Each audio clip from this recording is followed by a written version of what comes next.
dalam acara podcast Bijak Berkarya, Bijak Bermedia. Di sini saya tidak sendiri, saya sudah ditemani oleh narasumber kita yang sangat luar biasa. Selamat pagi Bapak. Pagi. Gimana Bapak kabarnya hari ini? Alhamdulillah baik ya. Semoga Bapak dipersilakan.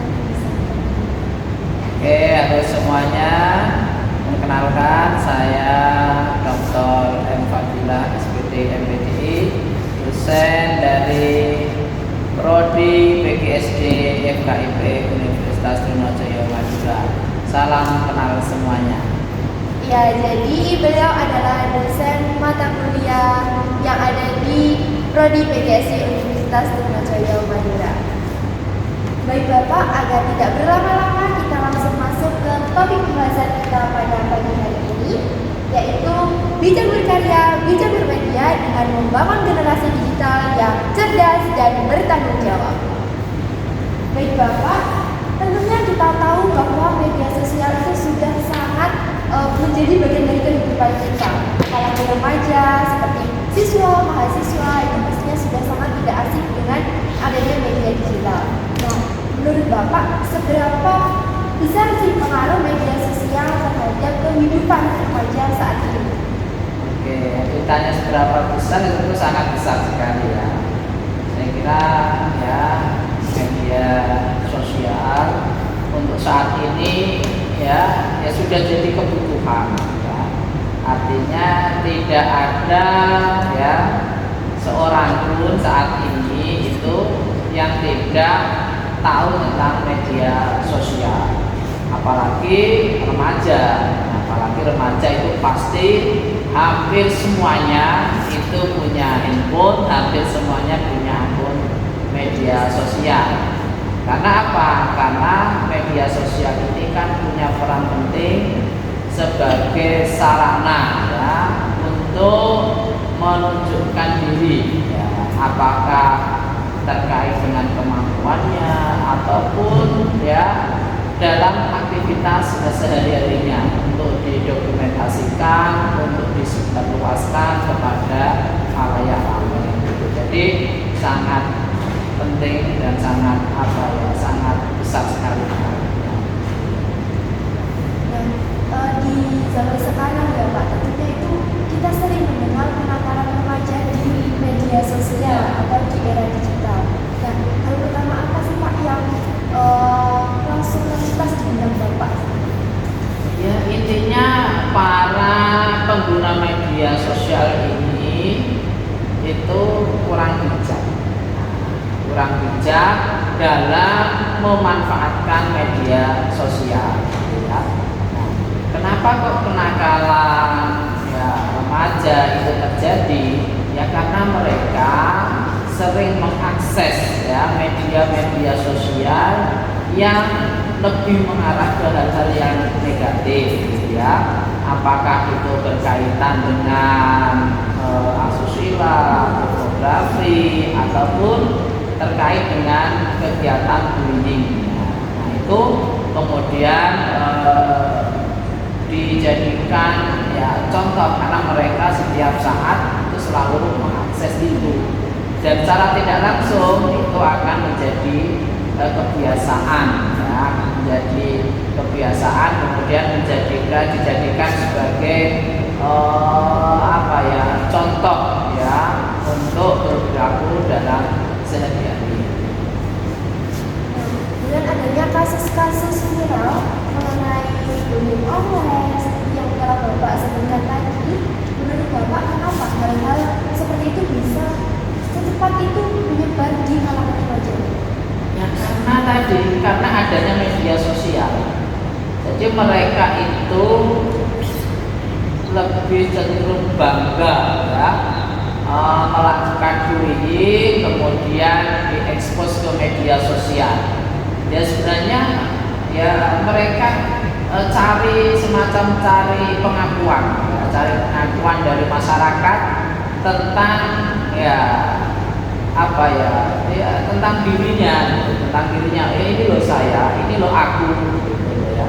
Dan mereka justru merasa bangga ketika melakukan bullying kemudian di video dan diekspos ke media sosial gitu ya, supaya mungkin menjadi orang lain itu menjadi kagum, menjadi salut gitu ya. Intinya mereka cari perhatian dari kegiatan bullying yang diekspos di media sosial kemudian viral. Yang kedua, masyarakat kita juga cenderung apa ya, tidak memilah-milah dalam melihat. Artinya ketika ada sesuatu hal yang negatif di media sosial justru tidak dihindari tetapi justru diikuti kan begitu. Mungkin yang Walaupun mereka itu sebentar ya Pak, bahwa itu sangat berisiko, mereka tetap melaksanakan. ya, karena mereka biasanya kan tidak sendiri.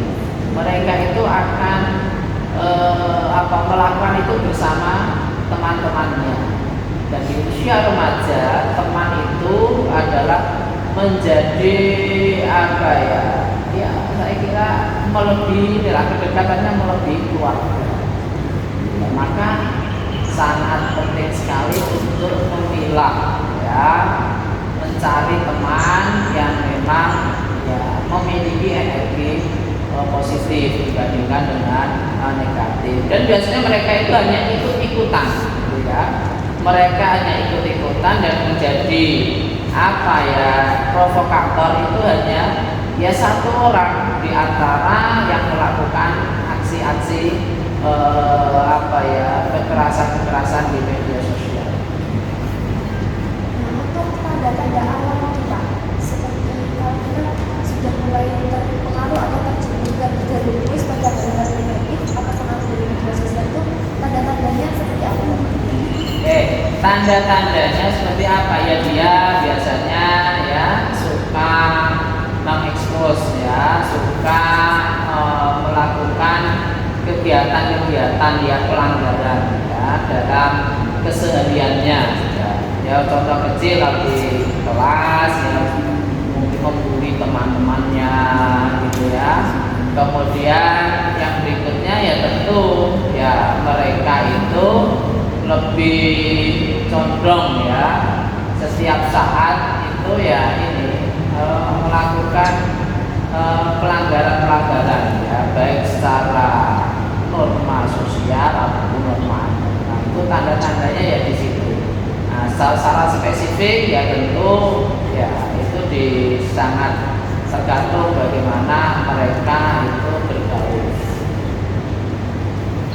Nah teman-teman, setelah kita tahu antara penyebab terjadinya dan juga tanda-tanda kenakalan remaja di media sosial, kita harus mengetahui juga mengenai peran orang dewasa dan lingkungan Bapak. Bagaimana peran keluarga, guru, dan lingkungan sosial dalam mencegah kenakalan remaja akibat pengaruh dari media digital? Oke, yang pertama ya tentu yang paling penting yang pertama itu sebenarnya lingkungan keluarga ya. Bagaimana keluarga itu bisa menjadi teladan yang bijak dalam bermedia sosial ya, terutama dalam penggunaan gadget ataupun handphone. Itu juga perlu ada kebijakan-kebijakan di dalam keluarga ya.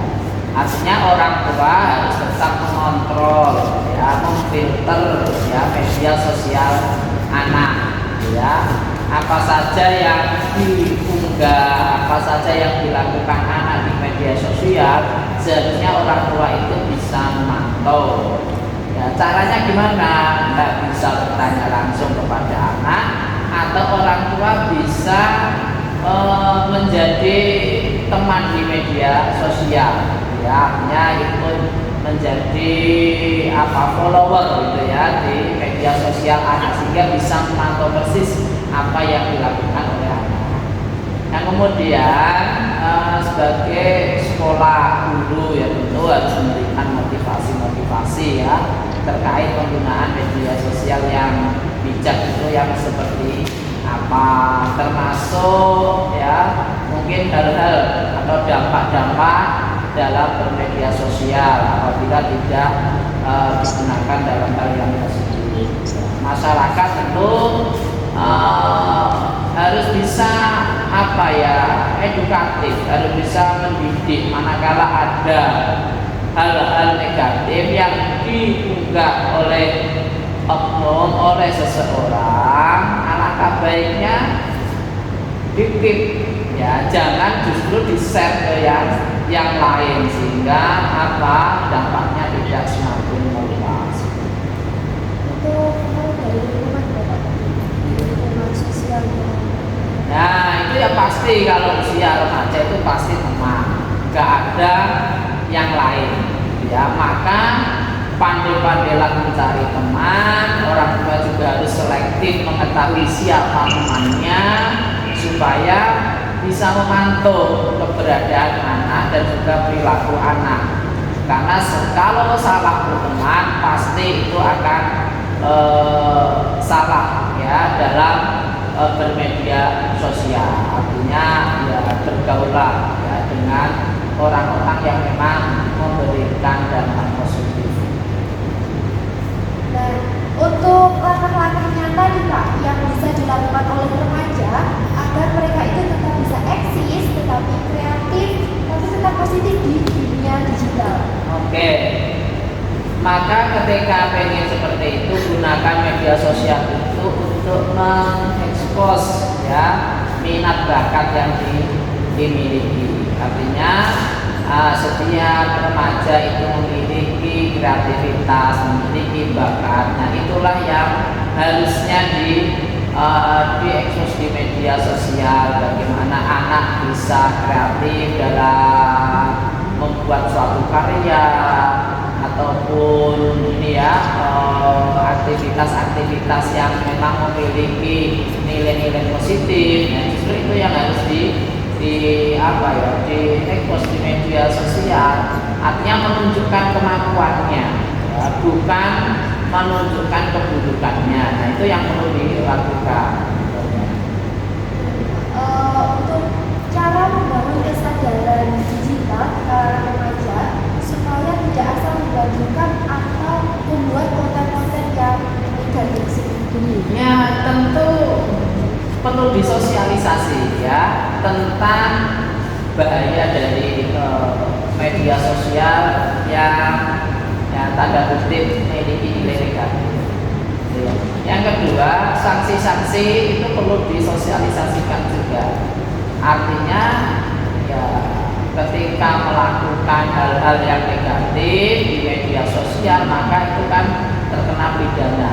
Nah, dan nanti ya itu perlu disampaikan efeknya gimana sih kalau ini di penjara, kemudian nanti karirnya tidak bisa berkembang. Nah itu perlu didoktrin ya kepada para remaja bahwa ya, dalam media sosial itu sekarang ada undang-undangnya, undang-undang IT ya, sehingga ketika melakukan pelanggaran di media sosial maka akan kena pidana. Maka itu akan menjadikan jera ya. Nah teman-teman, kita akan mengetahui nih remaja kreatif itu seperti apa sih menurut Bapak?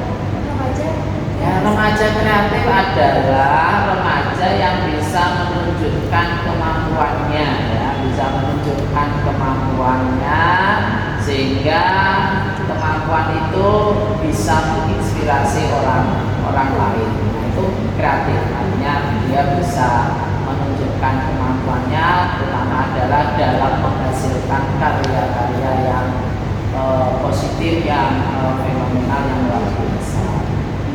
Mungkin untuk contoh karya-karya yang bisa diekspos di media sosial itu seperti apa Bapak?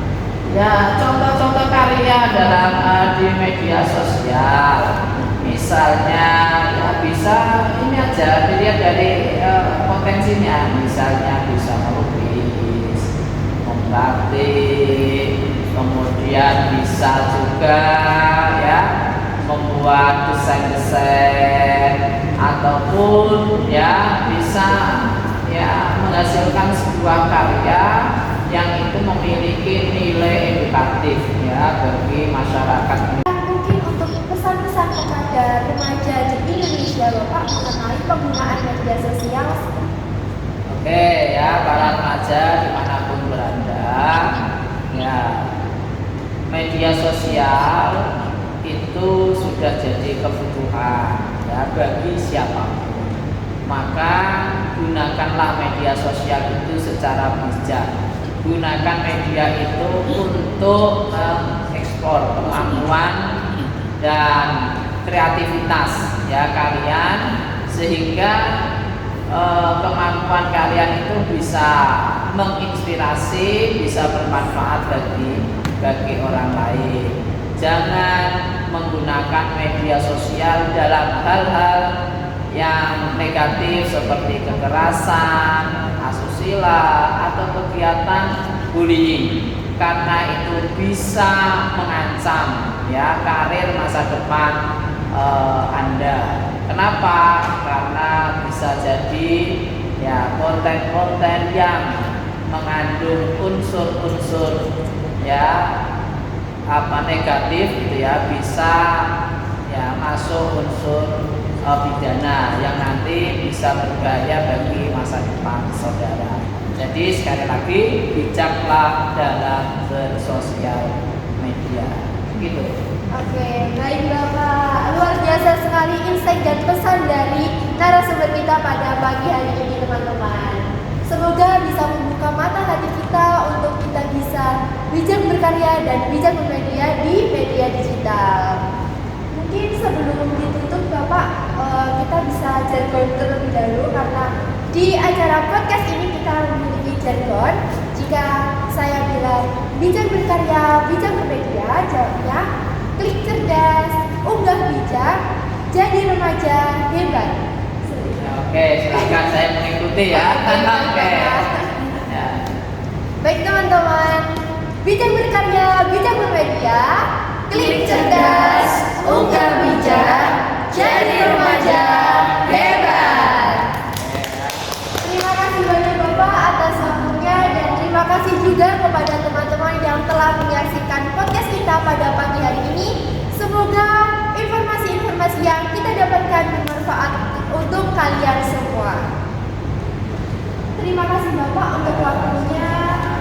Jangan lupa teman-teman untuk follow dan ikuti saluran Instagram, WhatsApp, dan media sosial kita lainnya untuk kegiatan-kegiatan kita selanjutnya. Saya Wahyu Indra Astuti pamit undur diri. Semoga kita bisa berjumpa di acara podcast selanjutnya. Wassalamualaikum